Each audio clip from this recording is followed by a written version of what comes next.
Assalamualaikum warahmatullahi wabarakatuh. Bismillahirrahmanirrahim. Asyhadu an la ilaha illallah wa asyhadu anna Muhammadar Rasulullah.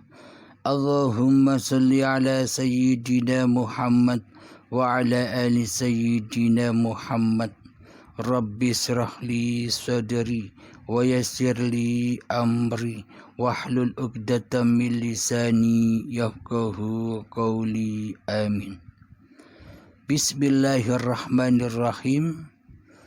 Salam santunku buat para sahabat-sahabatku dimanapun Anda berada. Semoga kita tetap di dalam lindungan Allah Subhanahu wa ta'ala. Amin amin ya rabbal alamin.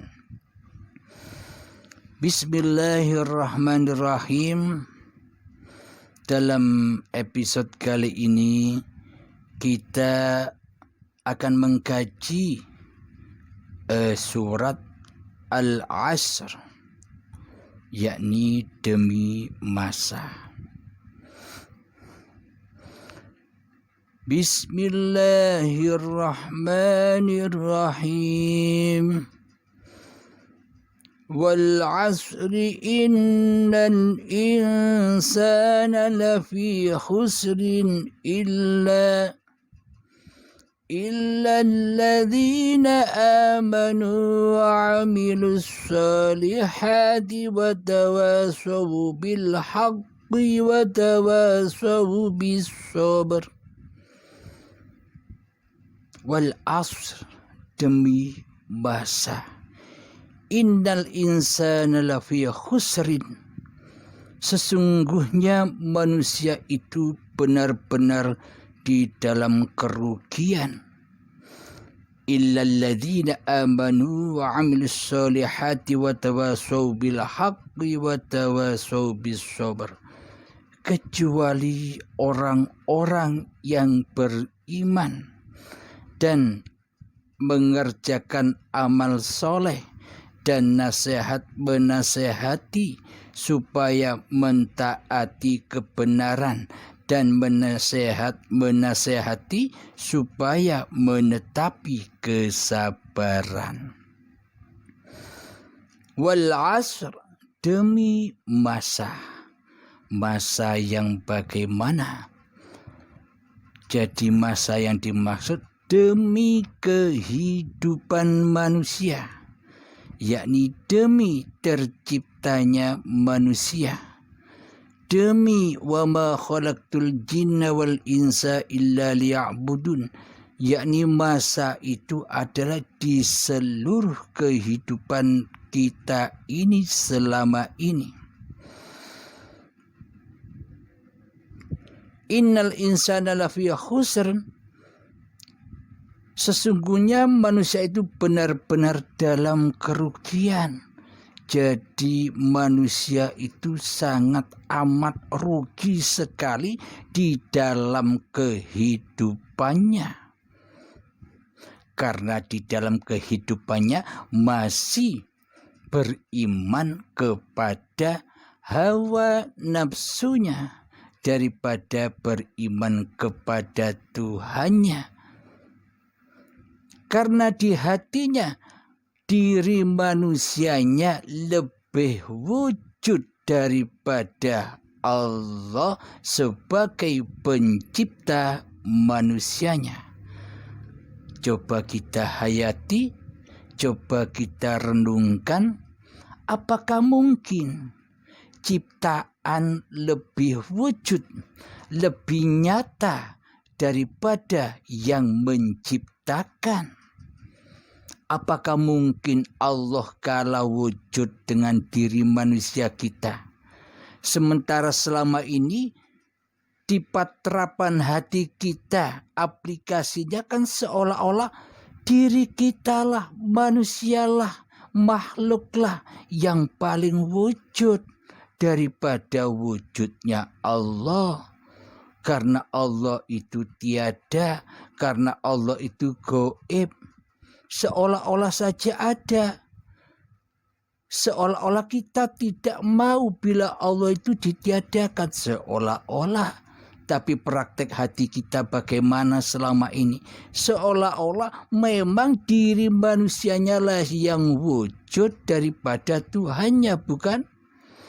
Sehingga Allah kalah wujud dengan diri manusianya. Sehingga Allah kalah hidup dengan diri manusianya.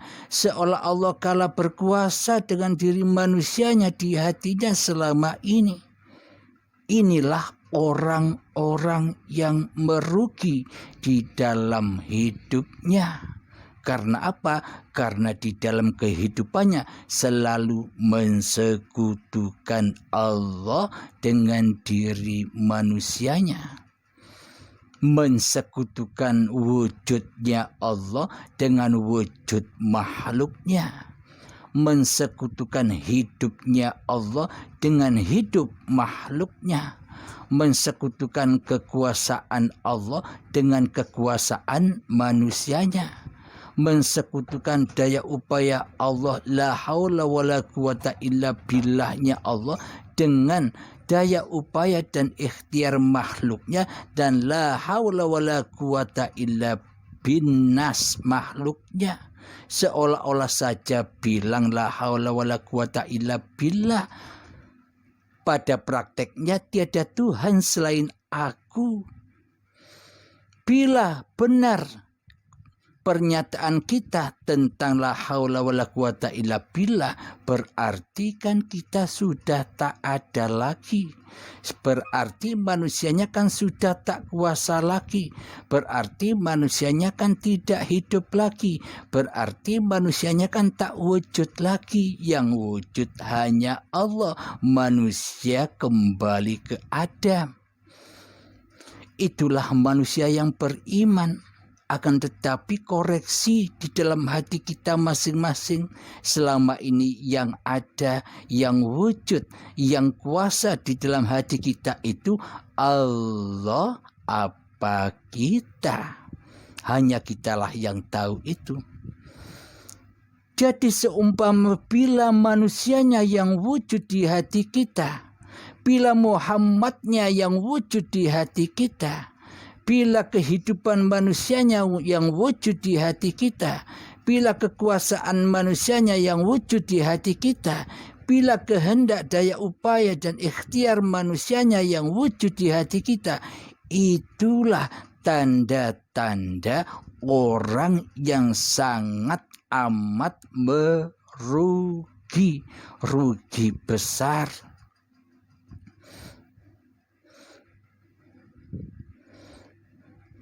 Illalladzina amanu, kecuali orang-orang yang beriman. Bagaimana orang yang beriman itu? Sudah banyak sekali paparan-paparan yang dipaparkan di channel ini tentang babagan iman. Illalladzina amanu, yakni orang-orang yang sudah berislam secara kafah, orang-orang yang sudah berpasrah diri, memasrahkan kembali hak-hak Allah. Hidup dan badan ini hanyalah milik Allah, sedang manusianya tidak punya apa-apa.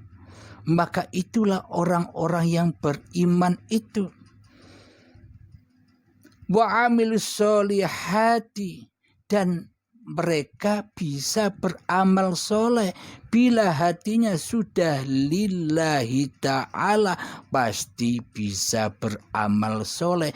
Bila di dalam hatinya kewujudan diri makhluknya, kewujudan diri manusianya, kewujudan hawa nafsunya sudah sirna, sudah fana, sudah hancur, maka itulah yang disebut orang-orang yang beriman. Mengimani bahwa Allah lah Tuhan semesta alam.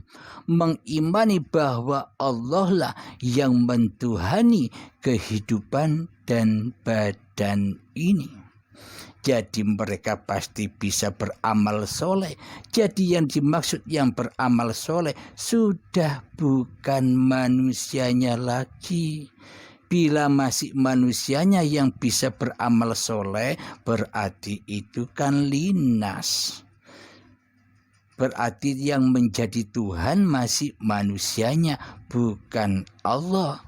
Karena orang-orang yang beriman ini mentauhidkan dan mengesahkan Allah di hatinya, berarti yang beramal soleh, yang berafal atas hidup dan badan ini kan ya Allah sendiri. Jadi amal soleh itu adalah afalnya Allah sendiri, bukan afalnya manusia.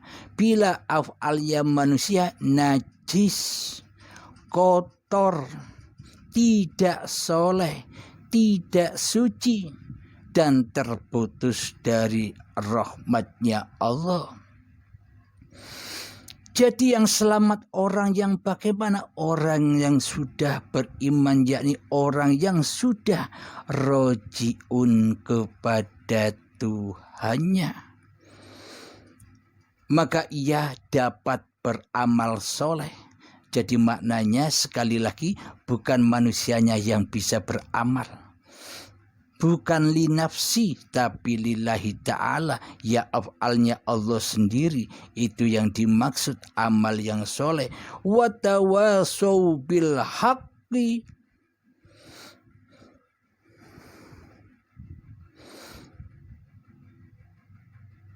Dan nasihat menasehati supaya mentaati kebenaran. Watawasau bisober, dan nasihat menasehati supaya menetapi kesabaran.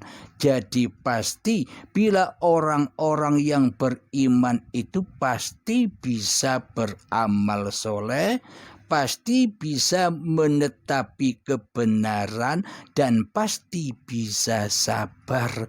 Karena siapa pelaku di dalamnya? Iman, amal soleh, kebaikan, kebenaran, dan kesabaran. Itu kan sifatnya Allah. Jadi sudah bukan lakunya manusia lagi. Itulah manusia yang selamat di sisi Allah, yakni mematikan dirinya sebelum mati ajalnya, yakni keakuannya sudah dihancur leburkan ke dalam keakuan Tuhannya. Diri manusianya sudah dihancur leburkan menuju ditenggelamkan, dipersembahkan ke dalam kedirian Allah sendiri. Alhamdulillahirabbil alamin. Itulah sedikit penjabaran makna secara mutasabihatnya di dalam surat Al-Asr. Semoga khususnya saya sendiri, semoga kita semua pun juga selalu diberi kepahaman oleh Allah Subhanahu wa ta'ala. Karena apa? Karena semua adalah petunjuk dari Allah. Jadi yang tahu rahasia Allah itu ya Allah, bukan manusia. Jadi jangan pandang kemakhlukan yang menyampaikan. Pandanglah hidup yang ada di diri Anda dan hidup yang ada pada selain diri Anda. Kanjeng Nabi Muhammad dawuh, jangan kepada para sahabatnya, jangan kau dewa-dewakan aku. Aku ini manusia biasa, hanya bedanya aku diberi wahyu oleh Allah. Akan tetapi dewa-dewakanlah Tuhanku dan Tuhanmu. Apa maksudnya?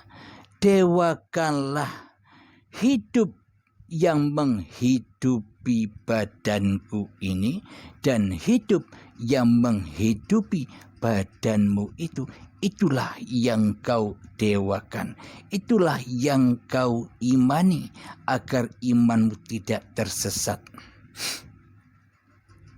Jadi Kanjeng Nabi Muhammadlah sosok junjungan kita, sosok contoh buat seluruh manusia. Bagaimana kita agar kita menjadi umat yang sebenar-benarnya umatnya Kanjeng Nabi Muhammad Sallallahu Alaihi Wasallam. Jadilah Muhammad di hatimu. Jadilah Rasulullah di hatimu. Jangan kau sudi diutus, dirasuli oleh hawa nafsu. Kembalilah kepada Tuhanmu yang mentuhanimu. Jadi Allah lah yang mengutus, yang memperjalankan, yang mempergerakkan, yang menggelar seluruh makhluk ciptaannya. Jadi cerita tentang babakan Muhammad Rasulullah itu ada yang dohiriyah, pun juga ada cerita yang batiniyah. Jadi sama-sama sinkronnya. Jadi yang syariat Muhammad bin Abdullah itulah contoh yang harus ditatrap, yang harus diaplikasikan di dalam hati kita. Jadi sesungguhnya seluruh manusia itu ya utusan Allah. Ini babakan hakikatnya. Tanpa diutus Allah, tanpa diciptakan oleh Allah, tanpa diperjalankan oleh Allah, tanpa digerakkan oleh Allah, tak mungkin manusia bisa hidup. Tak mungkin manusia bisa berjalan, tak mungkin manusia bisa bergerak walaupun sebiji darah. Itulah maksudnya syahadat itu. Asyhadu an la ilaha illallah wa asyhadu anna Muhammad Rasulullah. Jadi bila diaplikasikan secara syariatnya, yang tidak mungkin. Bagaimana mungkin bisa menyaksikan Allah secara live, secara langsung, dan bagaimana mungkin bisa menyaksikan Muhammad Rasulullah yang sudah wafat 14 abad yang lalu. Jadi aplikasi syahadat ya seperti syahadatnya Kanjeng Nabi Muhammad Sallallahu Alaihi Wasallam, yang memang mengakui di dalam hatinya bahwa tiada Tuhan selain Allah, bukan Muhammadnya yang jadi Allah. Sama halnya diri kita, bahwa tiada Tuhan selain Allah, bukan diri kita yang jadi Tuhan seperti selama ini. Jadi sambunglah hablum minan nasnya syariat dan hablum minallahnya hakikat dan ma'rifat. Semoga saya dan kita semua selalu mendapatkan bimbingan dari Allah Subhanahu wa ta'ala. Amin ya rabbal alamin. Akhirul kalam, Rabbana atina fid dunya hasanah wa fil akhirati hasanah wa qina azabannar. Wa sallallahu ala sayyidina Muhammad wa ala alihi wa sahbihi wasallam, walhamdulillahi rabbil alamin. Assalamualaikum warahmatullahi wabarakatuh.